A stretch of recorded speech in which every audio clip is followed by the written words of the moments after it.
मुख्तार अंसारी की बात करेंगे। देखिए, करीब 20 साल पहले की बात हम कर रहे हैं, जब मुख्तार के गुर्गों ने वंदे मातरम बोलने पर आजमगढ़ के छात्र नेता की गोलियों से भूनकर हत्या कर डाली थी। शिवली नेशनल कॉलेज में इस हत्याकांड को अंजाम दिया गया। इस हत्याकांड की गूंज भी दूर दूर तक सुनाई दी थी, लेकिन उस दौर में मुख्तार अंसारी का खौफ लोगों के चेहरे पर साफ देखा जाता था। देखिए रिपोर्ट।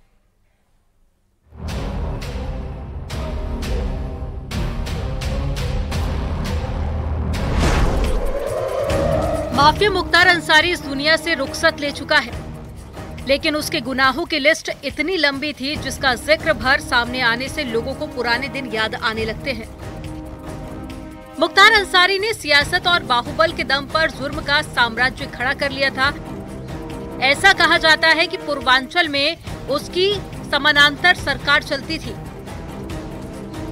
मुख्तार के मुंह से एक बार जो शब्द निकल जाए, वो जो करने की ठान लेता था उसे किसी भी हाल में पूरा करके ही दम लेता था।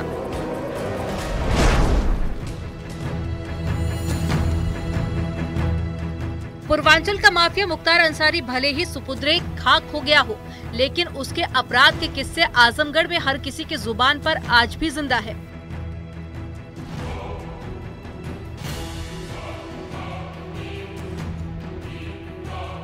वंदे मातरम का नारा लगाने की सजा एक छात्र नेता ने अपनी जान की कीमत देकर चुकाई। साल 2004 की बात है, मौका था छात्र संघ के चुनाव का।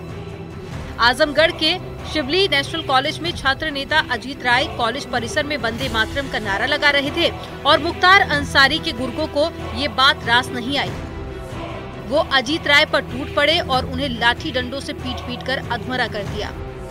वो बुरी तरह से लहूलुहान हो चुके थे। मुख्तार के गुर्गों का इतने से भी मन नहीं भरा, जिसके बाद में बदमाशों ने अजीत के सीने में कई गोलियां दाग दी और बंदूक का पूरा लोहा अजीत राय के सीने में उतार दिया।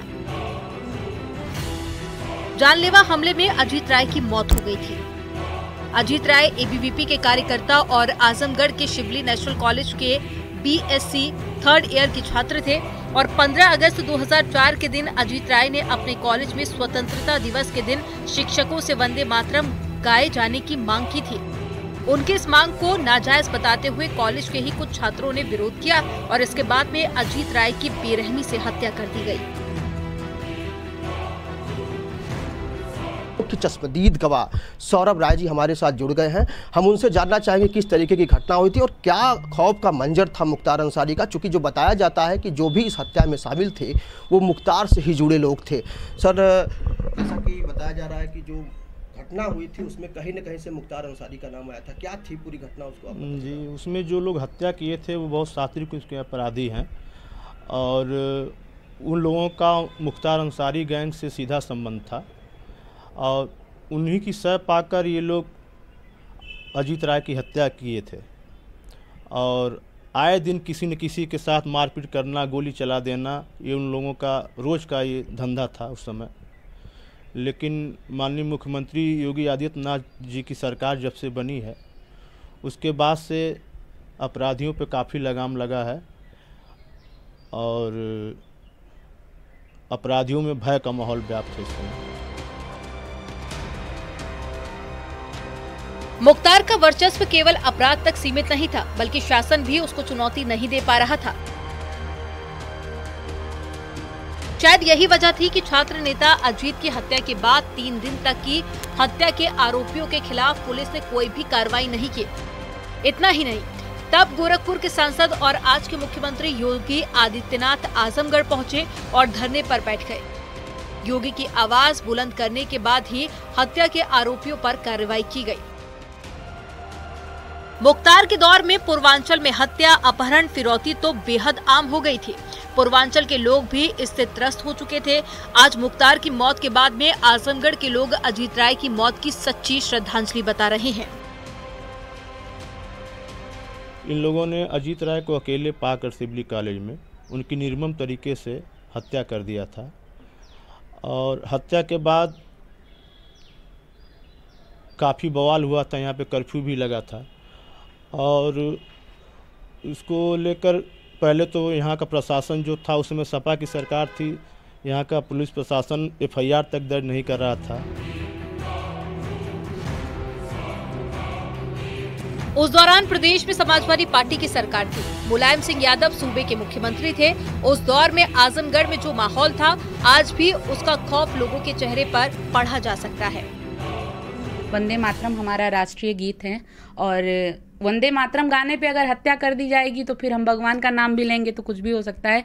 तो आज जिसका न्याय नहीं कर पाए, न्याय वाले नहीं कर पाए, हमारे जज नहीं कर पाए, उसका न्याय आज भगवान ने किया और उनको, उनकी आत्मा को आज शांति मिली और उनको हम आज इस हत्याकांड के बाद ये जो मृत्यु इनकी हुई है, जिस भी कारण से इनकी मृत्यु हुई है, हम इनको, अजीत राय को एक भावभीनी श्रद्धांजलि आज मिली उनको, और ये खौफ मुख्तार अंसारी का आज से हट गया, सभी लोगों के दिल से हट गया।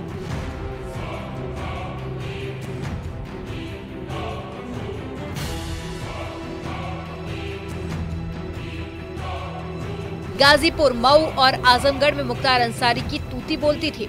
कोई भी उसका विरोध करने का साहस नहीं जुटा पाता था। आजमगढ़ में तो मुख्तार अंसारी का इतना खौफ था कि उसकी बात न मानने वालों को मौत के घाट उतार दिया जाता था।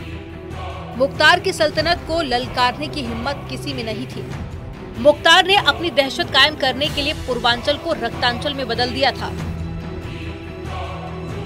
एक कहावत है, छोटी सी, बहुत पॉपुलर है, बोया पेड़ बबूल का तो आम कहाँ से पाऊं।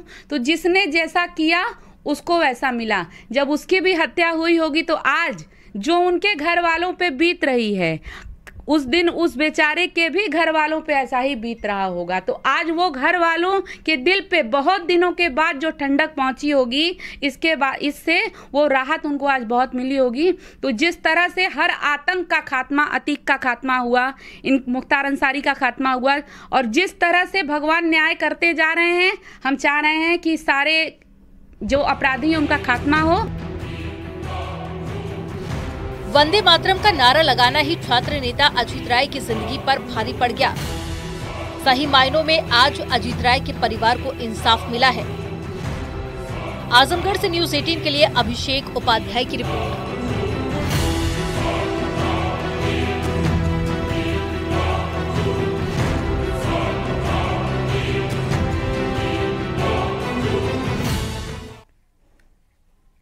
तो माफिया मुख्तार अंसारी, जिसका आतंक खत्म हो चुका है, आतंक का दूसरा नाम जाना जाता था माफिया मुख्तार अंसारी, आज हमारे बीच नहीं है, सुपुर्दे खाक कर दिया गया है।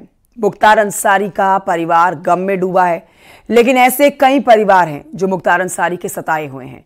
इन्हीं में से एक मामला है नंद किशोर रुंगटू का, जो बनारस के मशहूर कोयला व्यापारी थे और उनकी अपहरण के बाद हत्या कर दी गई थी।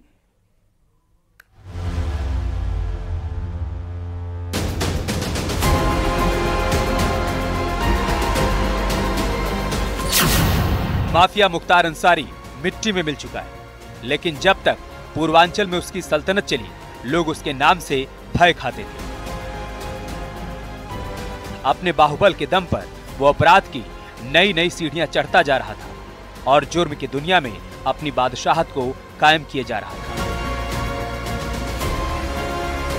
मुख्तार अंसारी के गुर्गे सड़कों पर खून खराबा करने से पीछे नहीं हटते थे। वाराणसी और चंदौली में मुख्तार अंसारी के अपराध की कहानी आज भी लोगों के जहन में ताजा है। मुख्तार के गुनाह की किताब काफी बड़ी है, जो एक बार शुरू हुई तो उसके बाद उस किताब में जुर्म के कई पन्ने जुड़ते चले गए।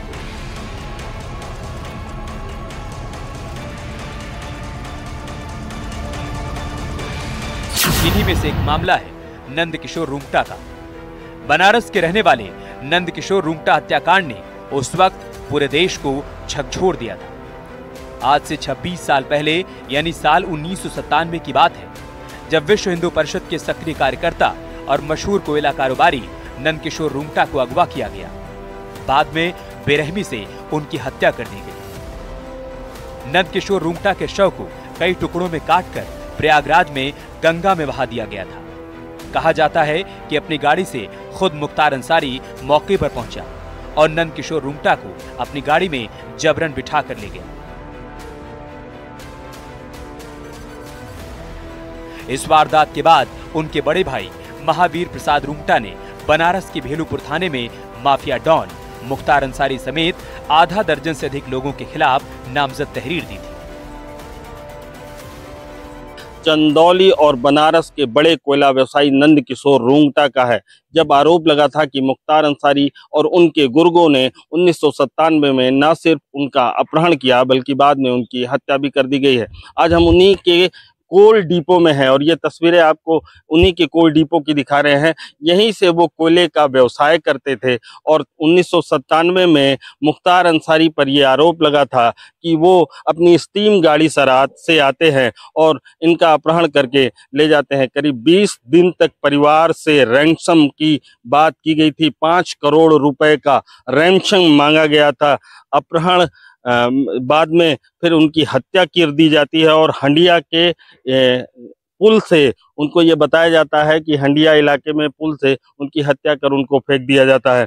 इस पूरे मामले में पहले तो पुलिस में मुकदमा दर्ज हुआ था और बाद में जब व्यापारियों ने बड़ा विरोध किया तो सीबीआई को पूरा मामला सौंपा गया। सीबीआई ने इस पूरे मामले की जांच की तो फास्ट ट्रैक कोर्ट में यह मुकदमा चला और सीबीआई की फास्ट ट्रैक कोर्ट से इस मुकदमे में सभी 9 लोग बरी हो जाते हैं।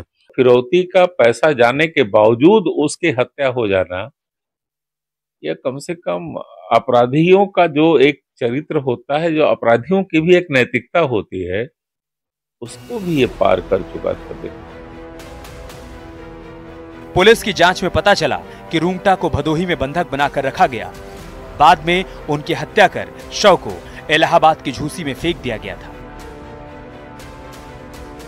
सीबीआई ने यह भी माना कि वारदात को खुद मुख्तार ने अंजाम दिया और इसमें उसके साथी गुरमीत सिंह, जसविंदर सिंह, परविंदर सिंह, अताउर रहमान, शहाबुद्दीन, मूसे भाई, लालजी यादव और जितेंद्र तिवारी ने उसका साथ दिया था। इनमें से गुरमीत, जसविंदर और परविंदर को सीबीआई ने 18 मार्च 1997 को गिरफ्तार कर जेल भेज दिया था। अभी भी ये मामला सीबीआई की अदालत में चल रहा है, लेकिन इससे पहले ही मुख्तार अंसारी की मौत हो गई। एक जो टर्म होता है वीर पूजा, जो वीर पूजा इस संदर्भ में होता है कि जो अच्छे काम करते हैं वो वीर होते हैं, लेकिन आज जो मॉडिफाइड डेफिनेशन है उसकी कि जो बहुत बुरा काम करता है उसकी भी पूजा हो रही, तो उसी में ये आगे बढ़ते चले गए, बहुत आगे बढ़े और निश्चित रूप से जो ये 25 साल का लगभग या 20 साल का जो पीरियड बीता है, ये हर एक अपराधी को याद रखना चाहिए कि कहीं न कहीं, कभी न कभी इसी तरीके का अंत होता है। मुख्तार अंसारी जराइम की दुनिया में अपना नाम बड़ा कर चुका था। नंद किशोर रुंगटा हत्याकांड में नैतिकता की भी बलि चढ़ा दी थी। उसको ये सुनना चाहिए, जो अंतिम जो बेटे के साथ जो उनका वार्तालाप है उसको जरूर सुनना चाहिए कि अपराधी का अंत क्या होता है, ये साबित हो जाता है। और निश्चित रूप से अपराधियों का जो एक चरित्र है वो रेखांकित होता है।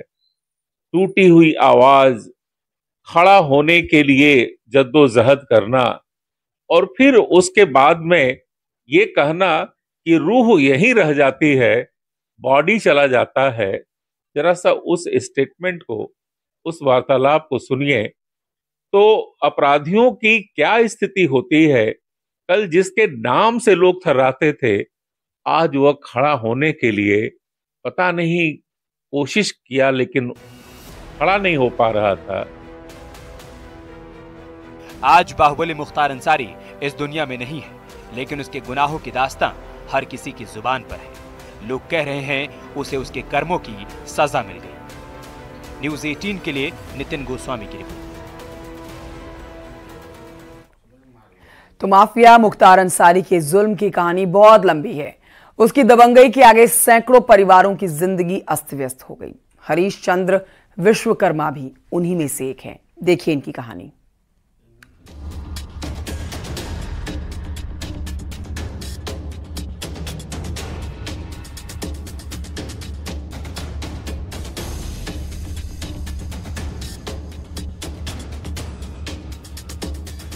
मऊ में रहने वाले ये हरीश चंद्र विश्वकर्मा है और ये मुख्तार और उनकी गैंग के निशाने पर आए थे।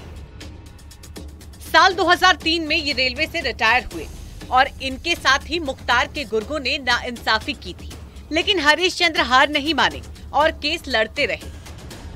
हरीश चंद्र विश्वकर्मा ने बाहुबली मुख्तार अंसारी के खिलाफ साल 2003 में जमीन हड़पने का मामला दायर किया था।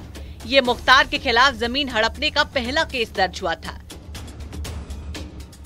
इतना ही नहीं, उनकी 2000 ईंट भी चुरा लिए गए थे क्योंकि मुख्तार को एक कार्यक्रम में आना था और रास्ते के लिए इन ईंटों का इस्तेमाल किया गया। क्योंकि इस आवेश में हम ईंटा रखे थे घर बनाने के लिए, एक टाली अभी गिराए थे, उस ईंटा को भी लेकर के खड़ंजे में जो लगा मुख्तार अंसारी के आने से पहले। उस समय इतना खौफ था मुख्तार अंसारी का और उनके लोगों का। तो वो लोग किस तरह से तोड़ने के बाद ये लोग एक बार होकर के हमारा ईंटा ले लिए लोग। अच्छा, मतलब उन लोग का वर्चस्व बढ़ गया। मुख्तार अंसारी को इस सिक्के से तोड़ने के बाद उन लोग का वर्चस्व बढ़ गया। उस जमाने में मुख्तार अंसारी के नाम से लोग खौफ खाते थे, लेकिन हरीश चंद्र ने बाहुबली और उनके गुर्गों के सामने हार नहीं मानी। उसके बाद अपना लड़ाई शुरू कर दी, हम लिखा पढ़ी शुरू कर दिए। डीएम के हैं, एसपी के हैं और मतलब कि ये कौन सा सन था उस समय जब आप रिटायर होके आए थे? 2003। 2003 मुख्तार 30 जून 2003। मुख्तार अंसारी से आपको डर नहीं लगा था जब आपने उनके खिलाफ मुहिम छेड़ी थी, उनके गुर्गों के खिलाफ? उस समय तो तूती बोलती थी उसकी। नहीं, ठीक है, तूती बोलती थी, तो कहने का मतलब यह है कि हमारे दिल में एक भाव आया कि जब मरना है ये है, तो कहने का मतलब है कि वैसे भी मर जाना है, ऐसे भी मर जाना है, तो कुछ करो ताकि कुछ ये तो रहेगा कि हाँ उसने कुछ किया, मर गया, लेकिन किया तो। मुख्तार की क्राइम फाइल में ऐसे कई पन्ने दर्ज हैं, जिनमें गरीबों से नाइंसाफी की दास्तां है, जिन्होंने मुख्तार के जुल्म का दंश झेला है। मऊ से न्यूज़ 18 के लिए अभिषेक राय की रिपोर्ट।